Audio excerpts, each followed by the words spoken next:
सिदरा नदीम सवाल करती हैं कि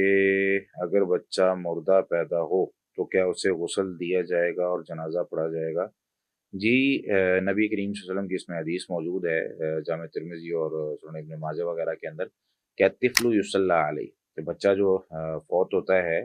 या मरा हुआ पैदा हो गया है या पैदा होते साथ अगर फौत हो जाता है तो उसका जनाजा पढ़ा जाएगा। इस पर इत्तिफाक ज़िक्र किया आप इब्न क़ुदामा रहमतुल्लाह अलैह ने और दीगर कुछ अइम्मा ने कि अगर बच्चा 4 महीने का माँ के पेट में हो गया, यानी उस पर रूह फूँकी जा चुकी है, उसके अंदर जान थी, तो उसके बाद किसी भी दौर में वो पैदा होता है, चाहे वो मरा हुआ पैदा हो तो उसका जनाजा पढ़ा जाएगा, उसे गुस्ल वगैरह अगर उस इस हालत में है कि गुस्ल दिया जा सकता है तो गुस्ल दिया जाएगा। और अगर इस हालत में नहीं है कि गुस्ल नहीं दिया जा सकता, कई दफ़ा वो जो है ना वो टुकड़े उसके हो जाते हैं या इस तरह का कोई मामला इस तरह का हो जाता है, तो उसमें उसको गुस्ल ना दिया जाए, जनाजा उसका पढ़ लिया जाए। लेकिन अगर 4 महीने से पहले वो फ़ौत हो जाता है तो फिर उसको उसका जनाजा पढ़ना वो ज़रूरी नहीं है।